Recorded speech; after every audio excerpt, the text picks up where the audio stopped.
Aquarius, kamusta kayo? Hope you're all doing well and welcome to 1111 Pinoy Tarot. This is a general reading, not a one-to-one, so hindi po lahat ay makaka-resonate or 100% accurate para sa'yo. Please subscribe, like, comment, and share, and please tap the bell for updates from this channel. Maraming salamat sa iyo, Aquarius. Tingnan natin kung anong energy mo for the month of October. For Aquarius. Okay. The World. Okay.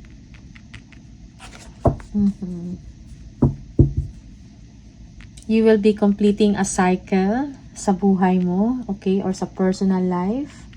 Merong sense of achievement and wholeness for the month of October. Yung hard work mo will be paid off, or some of you, yung mga efforts nyo will be recognized, no? It's time to give back. Yeah. So, may mga important or major na mga mangyayari sa inyo, Aquarius, for the month of October. Okay? Something na, a milestone moment, something important or significant na change in your situation. For some of you, for example, in your work, kung meron kayong mga ginagawang projects or event, you will be completing it successfully with pride. There is a sense of balance and harmony na inyong mararamdaman sa buwan ng October. Okay. Yeah.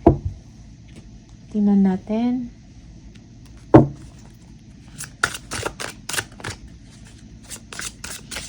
Ano pa yung mga paparating na mensahe, energies for the month of October for Aquarius? Mga gabay, blessings for Aquarius for the month of October. Aquarius for the month of October. Okay. Okay. Your concerns will fade away. Okay. Merong wish come true na mangyayari sa inyo. Happiness. Okay. There is a sense of pride sa achievement na matatanggap. You feel that this is your path. This is where parang may sense of belongingness, no, in the month of October. Okay. May mga mabilisan or unexpected na pangyayari in your situation. Okay, you will be more ambitious and courageous at the same time. Most especially about sa work mo. Yeah. Okay.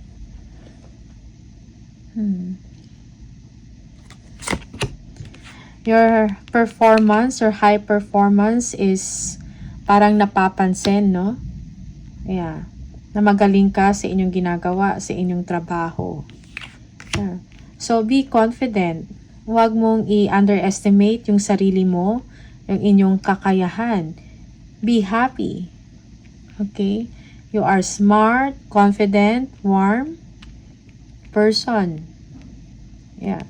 Kung meron kayong mga naiisip na mga proyekto or business, move forward to it. Okay? It will be successful. Be creative at the same time.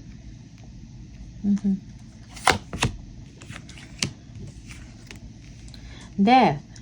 So, let go of toxic environment, let go of toxic relationship or people, yung mga hindi nakakatulong sa inyo.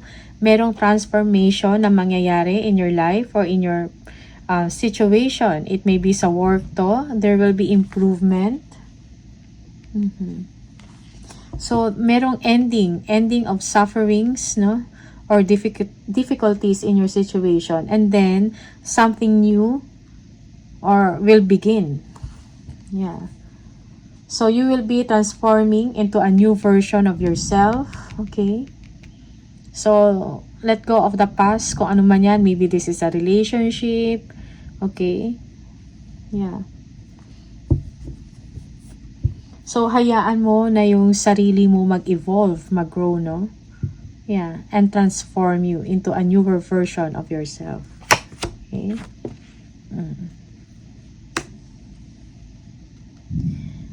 merong hindi pagkakaintindihan. Maybe this is in the work environment, disalignment, okay? Jealousy, envy, okay? Hindi pagkakaintindihan. Everyone wants to be on top. Everyone wants to be the best, no? Yeah.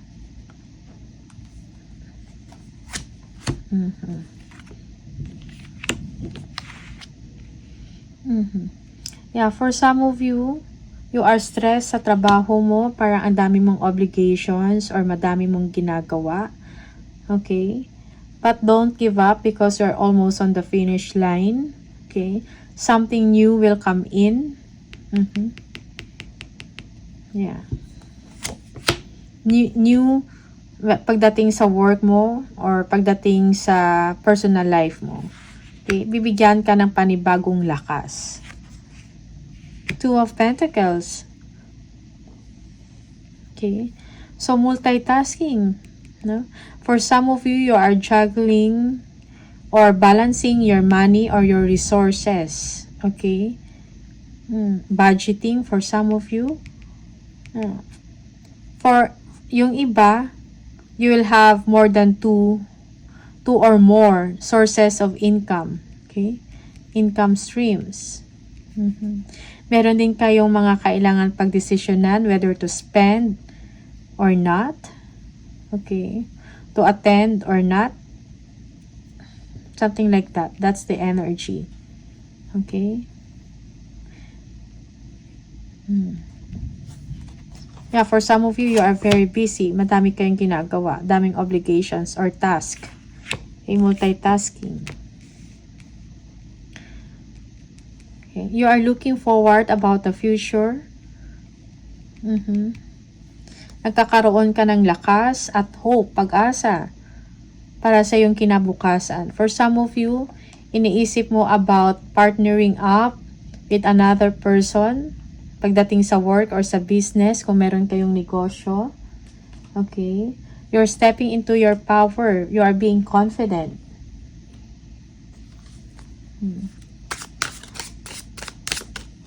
This is the pursuit of your goals, no? Yeah.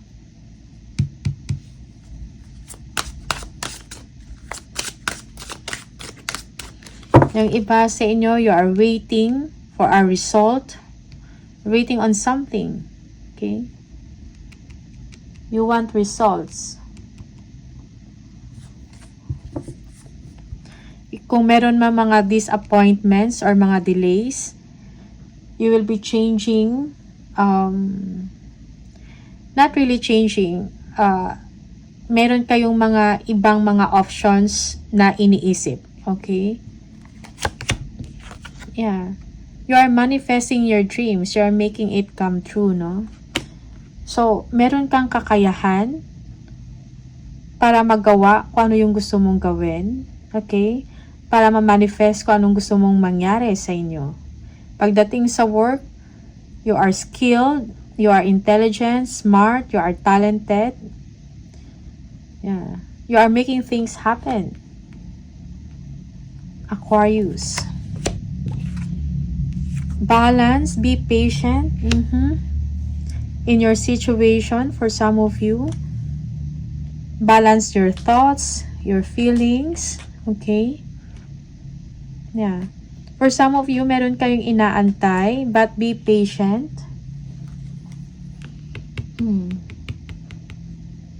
You will be finding balance and harmony in your situation. Despite sa may mga chaos or gulo surrounding or sa paligid ninyo, no, or sa inyong situation, but you yourself, you want peace. You are finding balance. Yeah. So, remain to be patient, kind, no, and peaceful.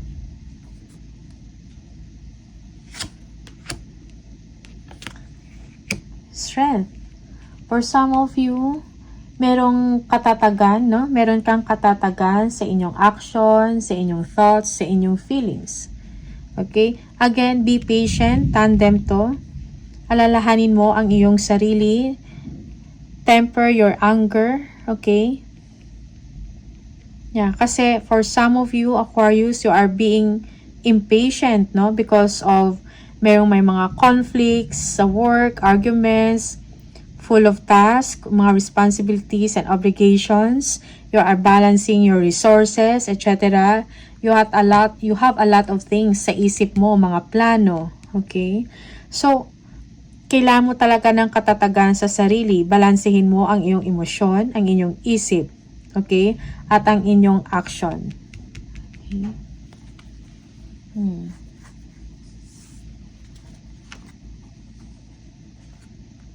So, be confident also sa inyong situation. Okay.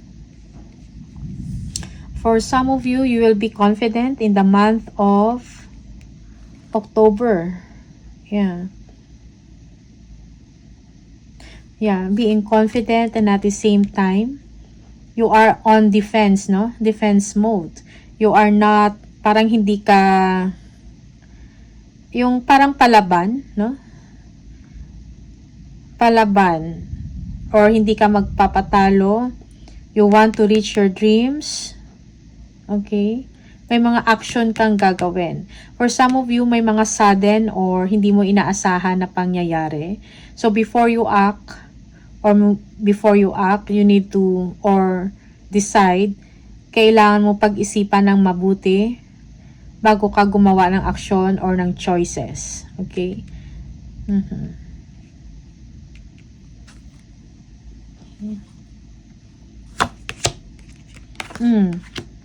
You will be receiving an award or you will be rewarded because of your high performance, no? Magaling ka sa inyong ginagawa.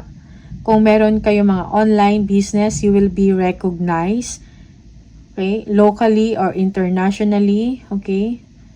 Yeah. Victory, success, pagdating sa trabaho or sa negosyo. Okay. Okay.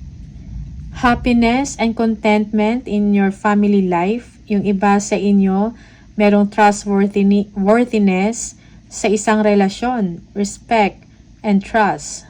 Okay? Yung iba sa inyo, you will be spending time with your family and celebrate life. Okay? Oh, the devil, toxicity. Let go, no? Release yung mga toxic behavior. Yung iba sa inyo, madami kayong iniisip, maybe money or material things.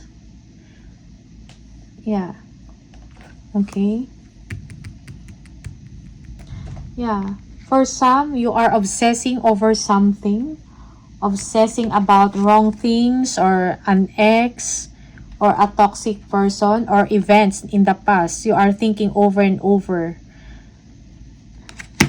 about that situation. Okay? So, let go of that. Pangalagaan mo ang iyong sarili. Okay?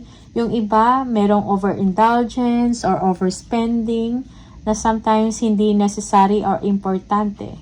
Okay? You will be feeling trapped or bound sa isang sitwasyon na toxic, no? Yeah. So, remember, let go. Otherwise, you will feel na parang you will feel na parang bound ka sa ganon at hindi ka makakaisip ng maayos or ng matino. Aquarius. Okay? It will not be beneficial for you. O ano man to.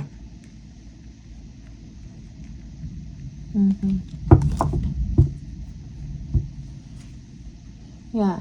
Yung iba sa inyo, maybe you have toxic attitude, no? That you need to assess yourself, okay? And change, no? Okay. So, just take whatever or what resonates for you. Yeah. Tingnan natin. Ito.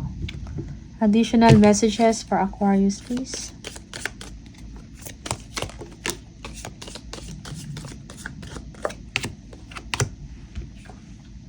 Haystack, karma. You will reap what you have sown. Okay. Kung ano ang iyong tinanim, ay siya din ang iyong aanihin for some of you. So, beware of karma. Frying pan, trouble, accusations. Okay, may mga problems or trouble for you, Aquarius. Okay. Maybe sa work to, or sa inyong finances.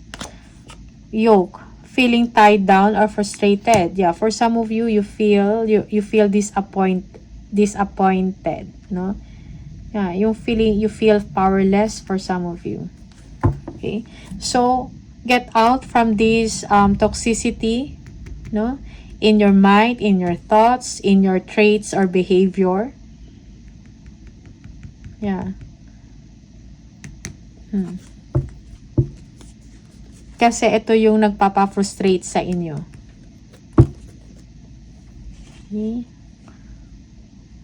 More.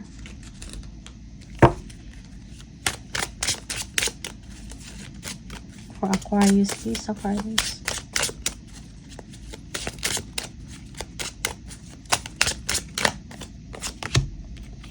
Assertiveness. Stand up for your beliefs and say yes if you really want to. Okay. Assert yourself. Do not underestimate yung sarili ninyo.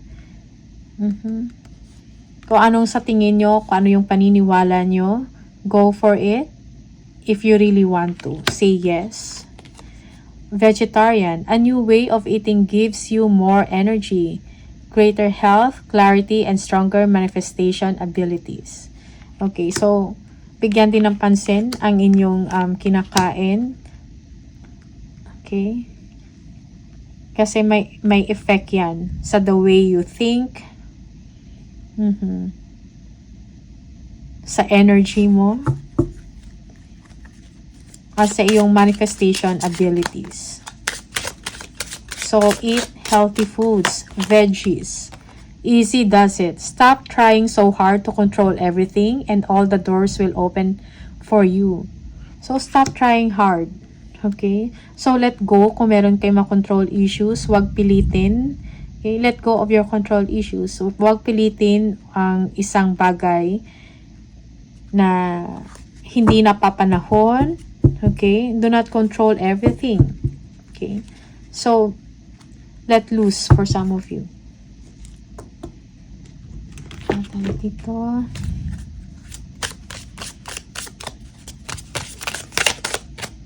For Aquarius. Deservingness. You are a beloved child of God like everyone else, and you deserve to receive the support that will allow you to focus upon your divine life purpose. Even if you cannot yet recognize your lovable qualities, trust that God and the angels can see how amazing you truly are. Okay? So you deserve goodness. Okay? You deserve to receive support, okay, from the divine. Trust and believe. Tingnan natin. Spirit message for Aquarius, please.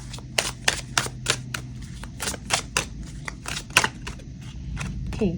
Sometimes walking away is the only option, not because you want to make someone miss you or realize they took you for granted, but because you finally respect yourself enough to know you deserve better. Again, deservingness. You deserve better, Aquarius. Okay? Alright. So, these are the messages for you. All the best. Maraming salamat and I'll see you on the next video. Bye!